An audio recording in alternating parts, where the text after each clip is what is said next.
자, 여러분들 안녕하셨어요? 안녕하세요. 우리가 한국인 하면은 꼭 생각나는 게 김치죠. 예.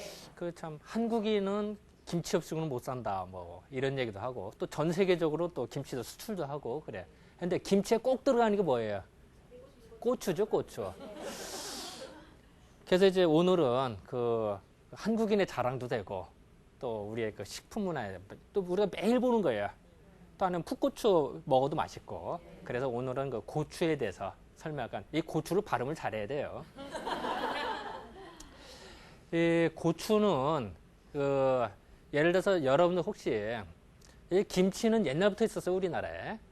근데 만약에 세종대왕님 때 임금님 수라상에 김치가 빨간색일까요? 아니면 하얀색일까요?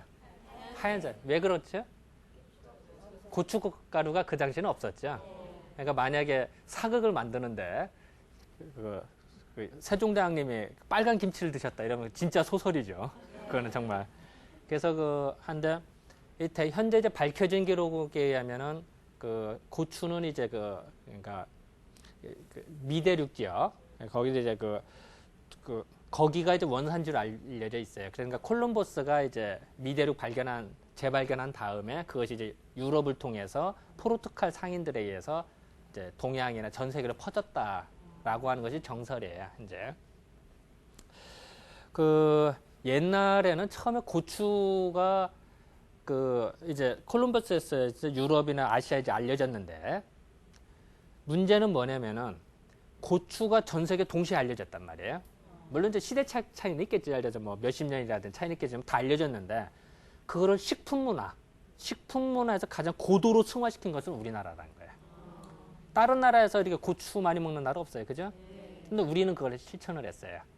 그러니까 이제 거기서 우리나라의 우수성을 알 수가 있는데 옛날에 우리가 김치를 담글 때는 천초라고 하는 걸 썼어요. 천초. 이 천초가 뭐냐면은 여러분들 혹시 추어탕 먹어보셨어요? 네. 추어탕 먹을 때 거기다 뭘 되게 뿌리죠? 산초가루 뿌리죠. 산초. 그걸 말하는 거예요. 이 산초가루. 그러니까 옛날에는 김치를 담글 때 이 산초가루를 넣어서 김치를 담갔어요. 그러니까 지금도 저기 경상북도 산골이나 강원도 산골 같은 경우는 지금도 김치를 담글 때 이걸로 담근다고 하는 이제 분들이 간혹 계세요. 그러니까 아주 이제 드물지만. 그러니까 옛날에는 산초가루를 담았는데 거기에다가 이제 그랬다가 이제 고춧가루가 들어온 다음부터 이제 대체가 된 거죠. 고추를.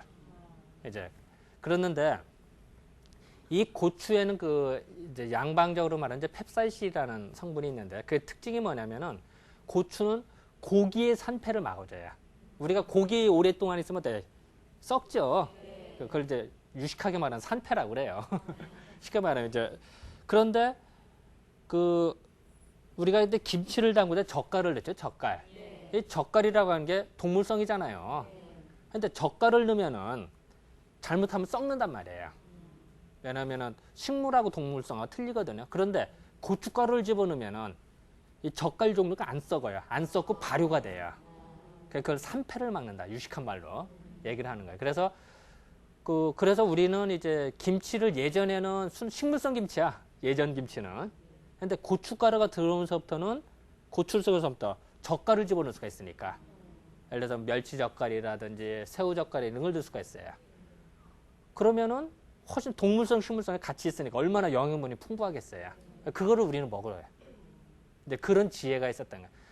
중요한 건 뭐냐면은 고추가 전 세계에 동시에 퍼졌습니다만 그거를 식품문화에서 그렇게 고도로 승화시킨 거는 우리나라라는 거예요. 거기서 우리나라의 우수성이 나타나는 거예요. 그래서 이제 그런 고추로 설명을 해드리는데요. 예전에 처음에 고추가 들어왔을 때는 화초용으로 썼대요. 식용으로는 모르고 그냥 이렇게 관상만 했어요. 또 고추를 보면은 지금도 간혹 그런 게 있는데 고추가 이렇게 뭐 이제 고추 같아요. 제가 그림 솜씨가 없으니까 뭐. 근데 고추가 이렇게 밑으로 내려 열매가 있는 게 있고 위로 솟구친 게 있어요. 이런 거 되게 이제 관상용으로 되게 쓰고 요거는 되게 이제 식용으로 되게 쓰고 되게 이렇게 하죠. 지금도 가끔 이제 관상용으로도 보죠. 그래서 예전에는 처음에는 다 관상용으로 썼었다. 그랬다가 식용으로 된 게 불과 몇백 년 안 돼요. 그렇게 하고 예전에 처음에 고추가 들어왔을 때는 유럽 같은 경우는 후추 있죠, 후추. 예, 후추 대용으로 썼대요.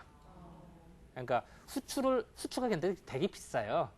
그 예전에는 그 뭐 거의 금값보다도 더 비쌌다 뭐 이런 기록이 있을 정도로 후추가 되게 비쌌는데 그 후추 대용으로 이제 쓰기 시작했지. 지금도 영어로 보면은 후추하고 고추가 별 차이 안 나요. 영어로 표현하는 게 그냥 페퍼라고는 똑같이 써요. 그거를. 근데 이제 우리가 고추를 볼 때 이제 재미난 걸 보면요. 현재 이제 국어사전이나 백과사전이나 이런 걸 보면은 고추를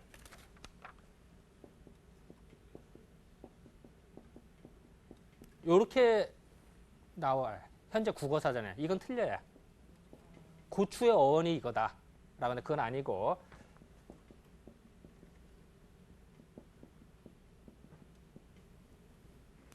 요 고초로 써야 돼요. 요게 맞아요. 예. 그럼 언뜻 보면 뭐 이게 도찐개찐 아니냐 할 수가 있는데 이제 저희들이 볼 땐 되게 중요해요. 근데 그래서 이제 그거 이제 설명을 해드리려고 그래요. 아까도 말씀드렸습니다. 우리나라에는 이제 그 천초, 이 산초가루라고 하는 거, 이 천초를 우리가 썼거든요. 그러니까 이제 산초, 이게 산초가루예요. 조피가루라고 하기도 하고 이제 지역마다 약간 사투리가 있습니다만 김치를 담글 때 이걸 썼다가 고추가 들어온 사람부터 대체가 됐다고 그랬죠. 그래서 그거를 우리는 대용으로 썼기 때문에 우리가 이 고자나 이게도 우리는 보통 할 때 쓸고자로 알죠. 사실 쓸고자예요.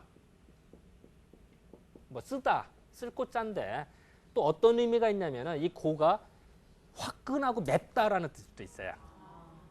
우리가 보면은 그러니까 화끈하고 열을 솟구친다. 우리 고추 먹으면 열이 확 나죠. 그럴 때 고자도 써요. 그러니까 언뜻 생각하면 막 고하면 쓰다라는 뜻도 있고 두 번째 화끈하다, 뭐 열난다, 뭐 이런 뜻도 있어요. 그러니까 그러면은 요 뜻은 뭐냐면은 먹으면은 화끈하고 열이 나는 천초, 산초 비슷한 거. 이러면 요게 맞죠. 그리고 요 고초는 요것도 있긴 있어요. 있는데 이거는 수생식물이에요. 물에서 자라는 식물이에요. 고추가 물에서 자라는 거 아니죠, 그죠? 그리고 고추는 열이 많아요. 아까도. 근데 고추밭에 흙 한번 만져봐요. 푸석거리죠? 고추는 열을 좋아하기 때문에 고추밭 만약에 햇빛이 별로 안 쬐다든지 장마가 오래 진다든 물 빠짐이 안 좋으면 꼭 탄저병이 걸려요. 고추는. 물 빠짐이 안 좋으면은. 그래서 그 습한 걸 싫어하기 때문에 그래요. 그리고 더 재밌는 거는 상추밭과 고추밭을 봤을 때 꼭 고추 심은 곳에 흙이 더 푸석거려요. 그러면은, 원래 밭이 그런 거다. 이제 바꿔 심어봤어. 그건 진짜로 고추 심은 곳이 더 그래요. 바꿔 심어봐도. 같은 조건이었을 때, 물론 이제 비 온다면 흙이 축축하죠. 근데 같은 조건을 똑같이 놨을 때, 상추밭하고 고추밭을 보면 고추밭이 더 흙이 푸석거리고 하는 걸 느낄 수가 있어요. 그거는 그 습기를 싫어하고 건조한 걸 좋아한다는. 그렇다고 건조한다고 뭐 사막같이 또 건조하면 또 다 죽죠. 다만 이제 상대적인 거라는 얘기죠. 그런 걸 뜻한 것도 요 고초라고 쓴다면은 수생식물의 일종인데 이거하고 헷갈릴 수가 있어요. 그러니까 요건 틀려요. 그런데 왜 이런 실수가 빚어졌느냐? 그 1900년도 초에 조선총독부가 이제 우리가 만국 이후에 조선총독부에서는 이제 우리나라 그 문화를 말살하기도 하고 또 정리할 필요성을 느껴서 이제 국어사전을 편찬을 해요. 그때 고추의 어원은 이거다라고 얘기를 했어요. 고추의 어원은 요 풀초자다. 근데 그렇게 한번 해놓으니까 대부분의 뒤에 있는 국어사전들이 어때요? 되게 옛날에 한 거 되게 비끼죠. 하다 보니까 이제 지금도 이렇게 쓰고 있어요. 그러니까 이거는 고쳐져야 되는 거. 그러니까 이거는 이제 또 제가 예전에 논문 써서 이미 발표했던 거고, 그래서 아마 이제 지금은 일부 국어사전이 이렇게 나오기도 해요. 일부. 이제 요거는 빨리 고쳐져야 된다.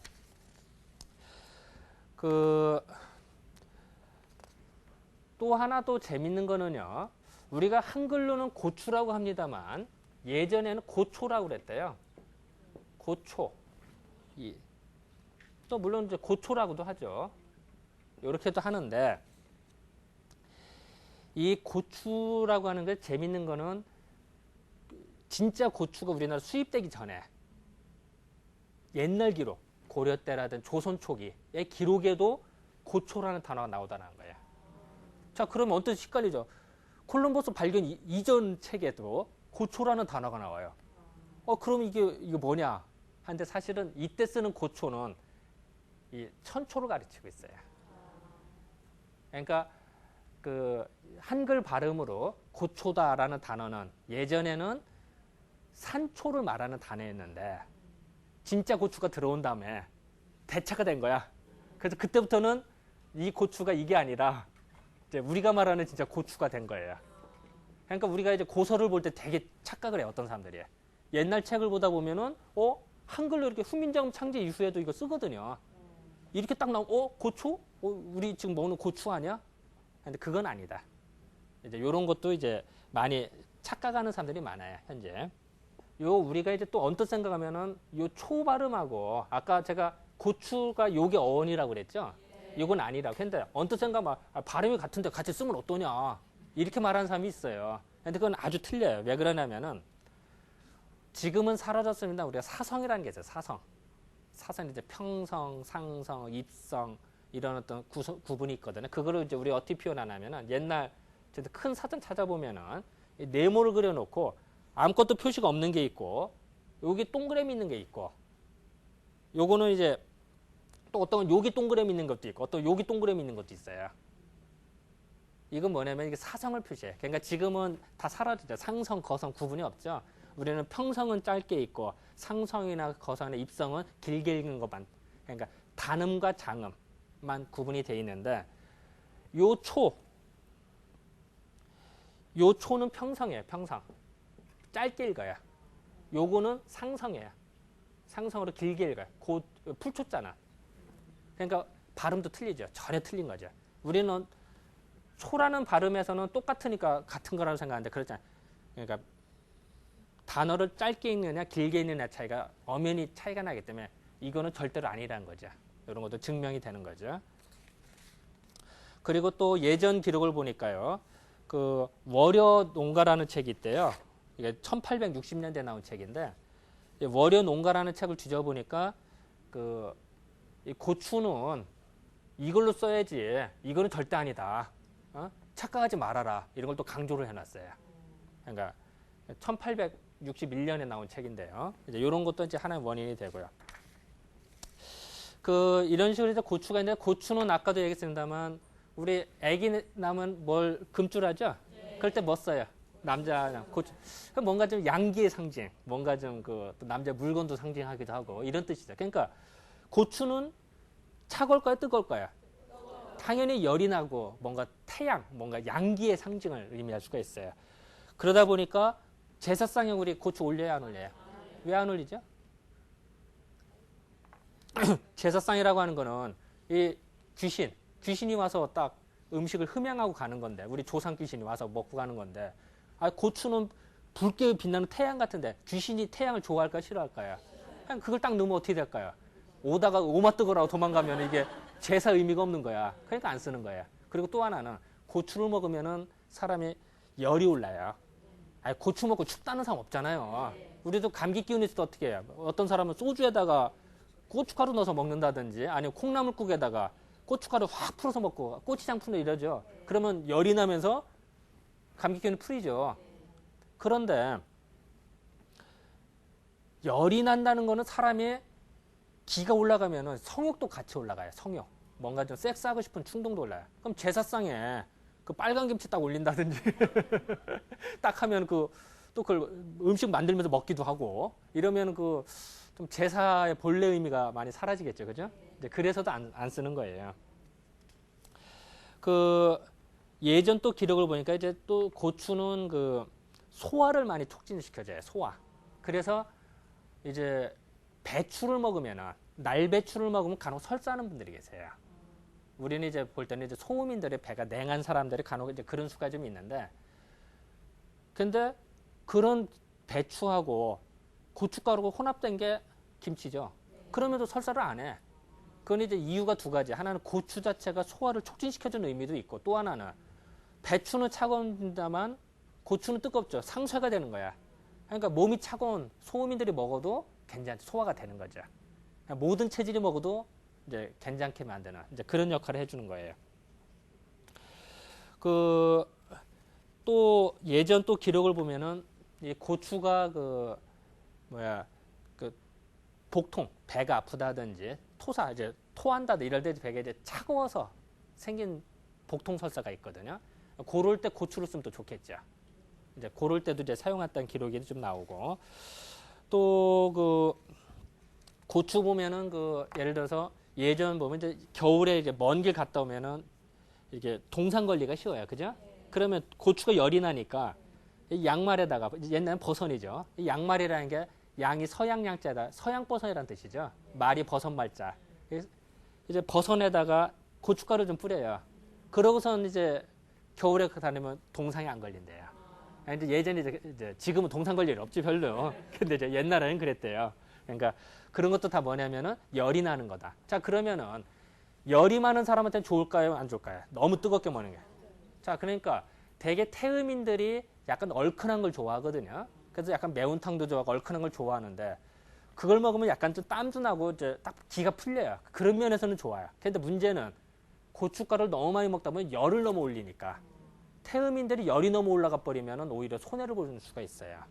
그러니까 이제 그걸 이제 조심해. 물론 소양인도 너무 얼큰하게 먹는 건 안 좋겠죠. 특히 임산부들이 임신하면, 아기가 임신하면은 이제 모든 에너지가 자궁으로 집중이 돼요. 그러면은 모이면은 열이 난다고 그랬죠. 그러면은 몸 체온에서, 몸 전체에서 자궁 쪽이 열이 많아져요. 임신을 하면은. 그런데 거기다가 임산부가 더 맵게 먹었다. 그럼 어떻게 될까? 그렇다도 더워 죽겠는데 더 뜨거워지는 거야.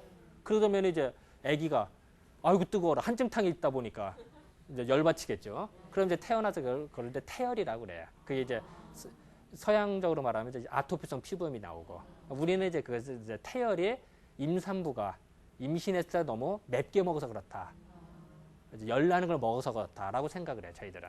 그러니까 어쨌든 고추라고 하는 거 이제 정리를 하면은 상당히 뜨겁고 양기를 상징하는 거. 그리고 제일 중요한 거는 단어가 뭐라고요? 요거다. 이게 아니고 요거는 꼭 고쳐야 된다. 그리고 그런 고추는 열이 많은 사람한테는 별로고, 몸이 차갑다든지 속이 좀 냉하다든지 이런 사람한테는 도움이 된다. 이제 그렇게 하고, 우리 김치에는 젓갈을 먹을 수 있는 아주 고급 식품으로 만드는 우리의 생활의 지혜가 거기 있더라. 이렇게 이제 정리하면 될 것 같네. 자, 이번 주 이걸로 마칠까요? 네, 감사합니다.